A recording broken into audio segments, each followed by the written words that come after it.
ತುಂಬ ವರ್ಷಗಳ ನಂತರ ನನ್ನ ಚೈಲ್ಡ್‌ಹುಡ್ ಫ್ರೆಂಡ್ಸ್‌ನ ಮೀಟ್ ಮಾಡಿದೆ. ಹಾಯ್ ಹಲೋ ನಮಸ್ಕಾರ ಗೈಸ್, ಇವತ್ತಿನ ಮಿನಿ ವ್ಲಾಗ್ಗೆ ಸ್ವಾಗತ.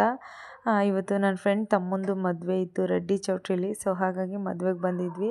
ಆ್ಯಕ್ಚುಲಿ ನಾವು ತುಂಬ ದಿನಗಳಿಂದ ಅಂದ್ಕೊಂಡಿದ್ವಿ ನಮ್ಮ ಫ್ರೆಂಡ್ಸ್ ಎಲ್ಲ, ಚೈಲ್ಡ್‌ಹುಡ್ ಫ್ರೆಂಡ್ಸ್ ಎಲ್ಲ ಮೀಟ್ ಮಾಡಬೇಕು ಅಂತ ಹೇಳ್ಬಿಟ್ಟು. ಬಟ್ ಎಲ್ಲರೂ ಫ್ಯಾಮಿಲಿಯಲ್ಲಿರೋದ್ರಿಂದ ಎಲ್ಲರೂ ಬ್ಯುಸಿ ಇದ್ದರು, ಮೀಟ್ ಮಾಡೋದಕ್ಕಾಗಿರಲಿಲ್ಲ. ನಾನು ಸುಮ್ಮ ಮೀಟ್ ಮಾಡಿದ್ವಿ, ಬಟ್ ವಿದ್ಯೆ ಸಿಕ್ಕಿರಲಿಲ್ಲ ನಮ್ಮ ಕೈಗೆ. ಸೊ ಅವಳು ಕೂಡ ಬಳ್ಳಾರಿಯಲ್ಲಿ ಅವಳು ಕೂಡ ಬ್ಯುಸಿ ಇದ್ಲು.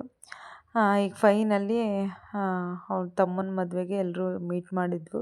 ಇವಳೇ ನನ್ನ ಫ್ರೆಂಡ್ ವಿದ್ಯಾ ಅಂತ ಹೇಳ್ಬಿಟ್ಟು. ಅವ್ರ ತಮ್ಮಂದೇ ಮದುವೆ ಈಗ. ಇವಳು ಅವ್ರ ಮಗಳು ಎಷ್ಟು ಕ್ಯೂಟಾಗಿ ಮುದ್ದಾಗಿದ್ದಾಳೆ ನೋಡಿ, ವಿದ್ಯನ ಮಗಳು. ಸೊ ತುಂಬ ವರ್ಷಗಳಾಯಿತು ಸಿಕ್ಕಿ. ಇವಳು ನನ್ನ ಫ್ರೆಂಡ್ ಸುಮ್ಮನ ಮಗ ಇವನು, ತರಲೆ ನನ್ನ ಮಗ ಇವನು. ಇವಿ ಕ್ವಾಟ್ಲೆ ಕೊಡ್ತಾನೆ.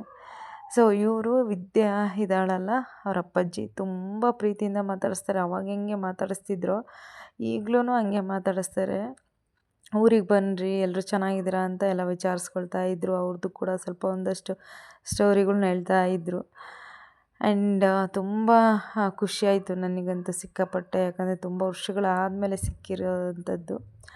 ಆ್ಯಂಡ್ ಇಲ್ಲಿ ಹುಡುಗ ಹುಡುಗಿನ ಮಾತಾಡ್ಸೋಣ ಅಂತ ಬಂದ್ವಿ. ನಾನು ಕೇಳಿದೆ, ನಾವು ನೆನಪಿದ್ದೀವ ಅಂತಂದರೆ, ನೀವು ನಾಗು ಅಕ್ಕ ಅಲ್ವಾ, ಇವ್ರು ಸುಮಾ ಅಲ್ವಾ, ಚೆನ್ನಾಗಿದ್ದೀರಾ ಅಕ್ಕ, ನೆನಪಿದೆ ನನಗೆ ಅಂತ ಹೇಳ್ತಾ ಇದ್ದ. ಸೊ ನಾನೇ ಮರ್ತೋಗಿದ್ದೆ ತಮ್ಮ ಇದ್ದಾನೆ ಅಂತ ಹೇಳ್ಬಿಟ್ಟು. ಸೊ ಹಿಂಗೆ ಹುಡುಗ ಹುಡುಗಿ ಜೋಡಿ ತುಂಬ ಚೆನ್ನಾಗಿದೆ. ಆ್ಯಂಡ್ ಇಲ್ಲಿ ಅರುಂಧತಿ ನಕ್ಷತ್ರ ಶಾಸ್ತ್ರ ಮಾಡ್ತಾಯಿದ್ರು. ಇಲ್ಲಿ ಅವ್ರ ಫ್ರೆಂಡ್ಸ್ ಎಲ್ಲ ರೇಗಿಸ್ತಾಯಿದ್ರು ಅವ್ರಿಗೆ.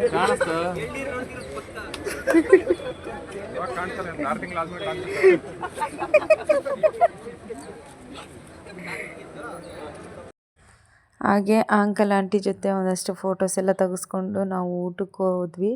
ಊಟ ಸಿಂಪಲ್ಲಾಗಿತ್ತು, ಬಟ್ ಊಟ ಟೇಸ್ಟು ತುಂಬ ಚೆನ್ನಾಗಿತ್ತು. ಹಾಗೆ ಫ್ರೂಟ್ಸು ಬೀಡ ಎಲ್ಲ ತಿಂದ್ಕೊಂಡು, ಆ್ಯಂಡ್ ನಾವು ಕೂಡ ಒಂದಷ್ಟು ಮೆಮೊರೀಸ್ನ ಕ್ರಿಯೇಟ್ ಮಾಡೋಣ ಅಂತೇಳ್ಬಿಟ್ಟು ಫೋಟೋಸ್ ವೀಡಿಯೋಸ್ ಎಲ್ಲ ತಗೊಂಡ್ವಿ. ಆ್ಯಂಡ್ ನಾವು ಚಿಕ್ಕವರಿದ್ದಾಗ ಸ್ಕೂಲ್ ಬಿಟ್ಟಾದ ತಕ್ಷಣ ಇದನ್ನು ಮಾಡ್ತಾಯಿದ್ವಿ. ಸೊ ಹಾಗಾಗಿ ಅದು ನೆನಪಾಗಿ ಅದು ಕೂಡ ಮಾಡ್ತಾಯಿದ್ವಿ. ಸೊ ಚೆನ್ನಾಗಿತ್ತು. ಇಷ್ಟೇ ಗೈಸ್ ಇವತ್ತಿನ ಮಿನಿ ವ್ಲಾಗ್. ನೆಕ್ಸ್ಟ್ ಮಿನಿ ವ್ಲಾಗಲ್ಲಿ ಸಿಗುವ.